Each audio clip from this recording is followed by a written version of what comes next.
እንደዚሁ የምንኩስና ልብሴን እንደለበስኩኝ ወደ ሴተኛ ዳሪ መሄድ ከብዶኝ ልብሴን አውልቄ ሴተኛ ዳሪ ጋር ገባሁ። ቀሰቀሰቻቸውና ተንበርክካ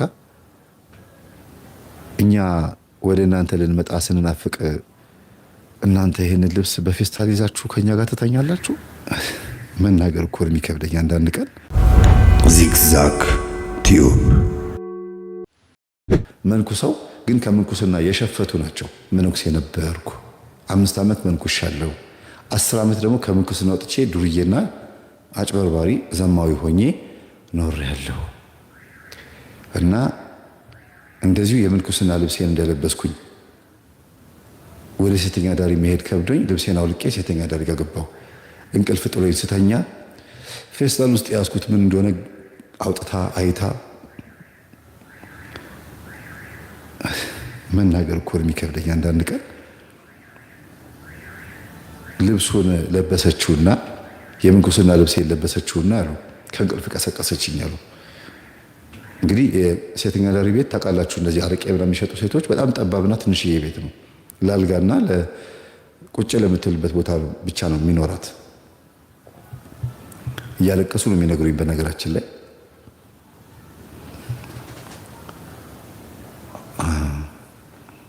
ስሰማቸው በጣም እንትን ብዬ አዝኜን የሰማኋቸው እውነት።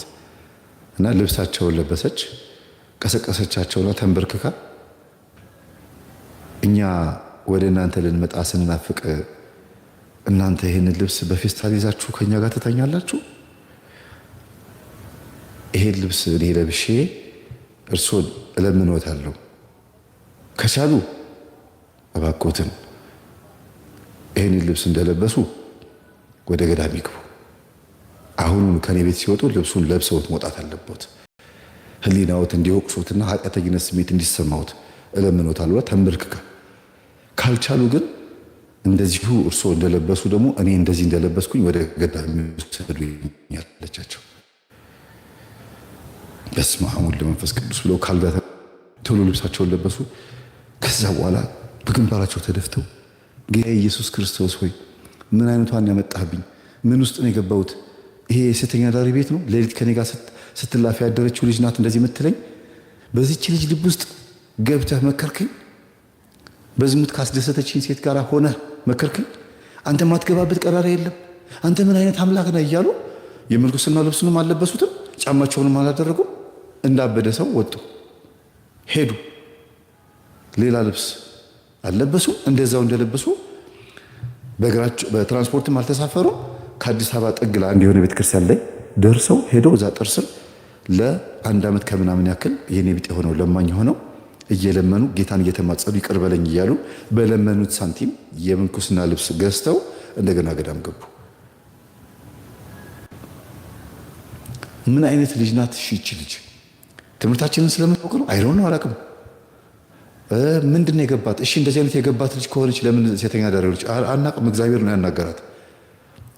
ስለዚህ የሆነ ኃጢአተኛ ሰው መጥቶ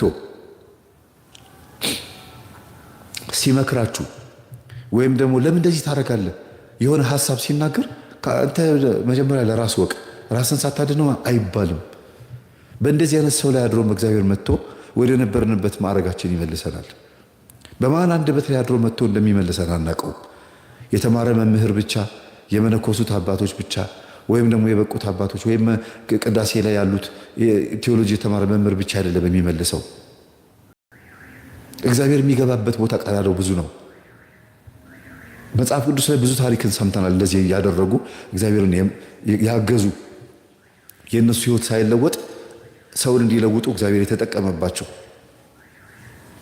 ይሁዳ አባታችን የያዕቆብ ልጅ ይሁዳ በገዛ የልጁ ሚስት ነው አይደለም እንዴ የተመለሰው፣ ወደ እግዚአብሔር የተመለሰው፣ ወደ ልቡ የተገዛው።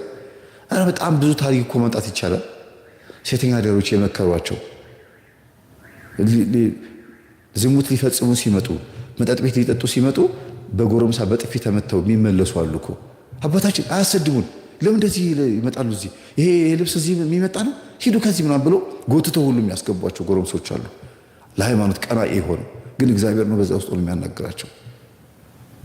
ሴቶቹ ራሳቸው እኔ አስታውሳለሁ ሳስተምራቸው አንዲት ልጅ አለች ከ7ኛ ሰፈር መጣ የምትማር የነበረች መምህር በሳምንት አንድ ቀን እየመጣ ሰኞ ሰኞ እዚህ ናይት ክለብ ከጓሮ አንድ ክፍል ያስተምረናል ብሎ ነግረዋት መታ የምትማር ልጅ ነበረች።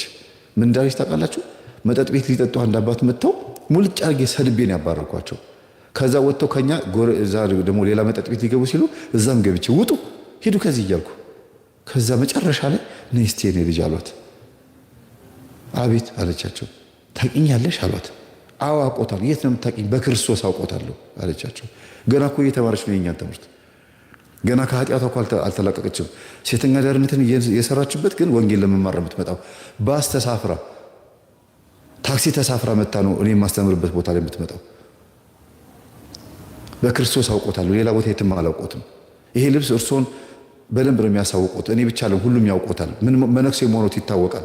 ከዚህ በላይ ምን ይፈልጋሉ አለቻቸው።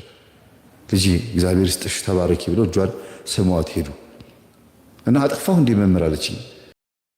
በአንቺ ላይ ሆኖ እግዚአብሔር እኚህን አባት መልሷቸዋል ያልኳት። ምናልባትም ደግሞ ላይ መጡ ይችላል አልኳት። አዎ ደግሞ መጥተው አያውቁም አለችኝ። ሁሌ ነበር የሚመጡት፣ ከዛ በኋላ መጥተው አያውቁም። እና እዚህ መጨረሻ ላይ ነገርኳችሁ መነኩሴ አንተ ማትገባበት ቦታ የለም። እግዚአብሔር ሆይ ደግሞ በዚህ ልጅ ታናገረኛለህ? አንተ ማትገባ ምን አይነት አምላክ ነህ እያሉ እየጮሁ ነው የሄዱት። እየጮሁ በቃ እንዳበደ ሰው ታውቃላችሁ። እንደዚህ ነው የሄድኩት አሉ። አሁን እንዴት መጡ አልኳቸው። ልጄ ሞታብኝ ለጥምቀት የግዴታ ለቅሶ መድረስ አለብኝ ብዬ ተጣልተው ልጆቼ ተፋጁ በሀብት ንብረት። ስለዚህ ላስታርቃቸው ነው የመጣሁትና ቶሎ መለሳለሁ ወደ ምናኔ፣ በዛ ምክንያት ነው የመጣሁት አሉ።